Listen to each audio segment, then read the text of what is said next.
Let's turn to politics now. It's few days to the presidential primary of the All Progressives Congress, and party stakeholders, including governors, are strategizing to ensure that the party produces a strong candidate to retain the seat of president in 2023.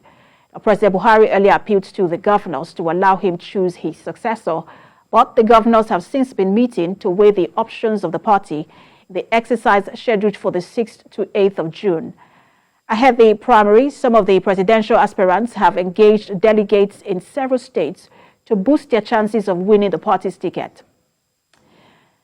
Now, let's talk about the party's preparation for the All Progressives primaries. I have joining me political economist and analyst Ayobami Oyalowo. He joins us via Zoom from Abuja.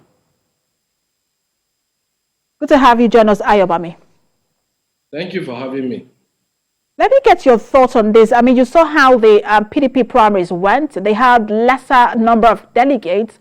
It does seem like the APC is going to have over 2,000, 3,000 delegates. In terms of logistics and preparation for these primaries, how do you expect things to go?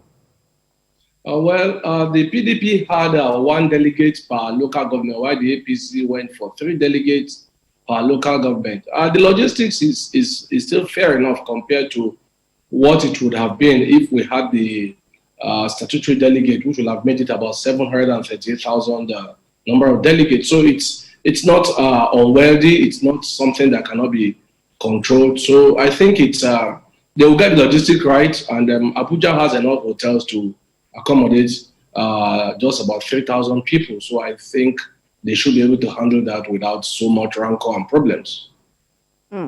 Let's talk about the latest position of the president in terms of asking the governors to allow him choose a consensus candidate. He said that, look, he's been allowing the governors to do that in their states, so perhaps they should also give him the privilege to do that. What's your thought on that? And if that were to happen, how do you think that the primaries will play out, looking at the number of candidates who are interested, or aspirants rather, who are interested in that position?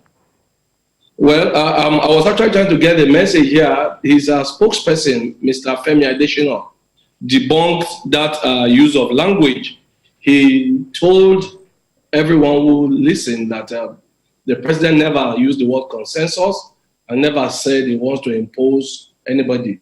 However, what he said the president was saying is that the party should follow a certain set of guidelines to pick somebody who is acceptable to the entire country. So I think those people that have been shouting consensus, anointing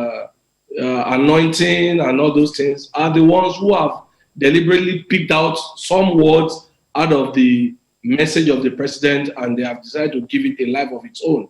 I don't think the president will force anybody on the party, because he doesn't make the party. The entire sum of the party makes up the party. So the president is just one person, and yes, he's the leader of the party, no doubt about that. His position is very, very important, no doubt about that.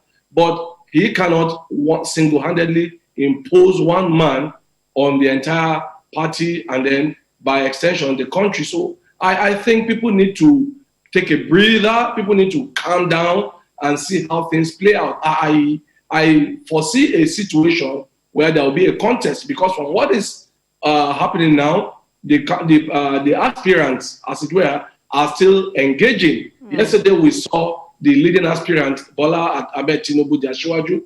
He's going around still meeting people both in Oyo and Ogun State. So I don't think there is a plan to force anybody down. But let me ask you, Mr. Oyalowo, the president has, there are over 700 delegates in the Northeast and Northwest.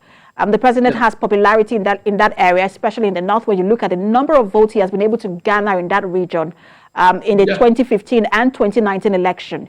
You think that if the president has a preferred candidate and he lifts, or aspirant, and he lifts that hand today and say, this is the person I want, that there are not enough people who will stand behind the president to support him and ensure that person becomes the candidate?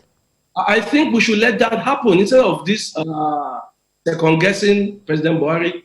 It's better for him to lift the person he wants and then let the people now decide if they want to. If after 7 years of his being president, if he has influenced them enough to make them do what he wants them to do when he's already leaving the office, then let them do that. But it is better that is done than all this second guessing whether he said or he didn't say. I mean, he spent 7 years in power now. So if he still has that kind of power and influence over the people, where he lifts a hand and everybody will line up behind it, so be it. However, let the contest, like people have been saying, let it be democratic, let it be fair and fair. He has a right to have a preferred candidate.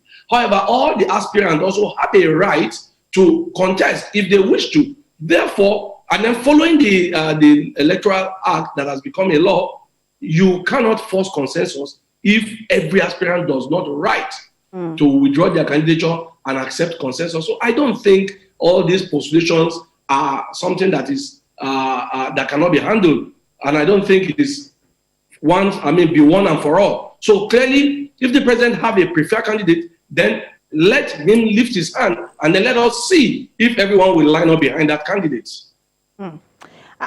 Just in a few seconds, because we do have to go. We know that there are internal rancors within every party, but after the primaries, do you expect that the APC will still be a united party? I mean, those were the speculations that the party is not going to remain the same, irrespective of how the primaries go. Yeah, my answer will be very simple. If the APC does what is right in its primaries and a preferred aspirant becomes a candidate without any twisting of somebody or some people to step down by force, then I believe they will stand together, because people would rather lose in a dignified manner than being embarrassed and disrespected. So if the primaries goes the way it should go, then I believe the APC might still remain the party to beat. However, if they twist people and force people and disgracefully force people out of the contest, then whatever they see, it is good for them. Thank you so much for talking to us, political economist and analyst Ayobami Oyalowo.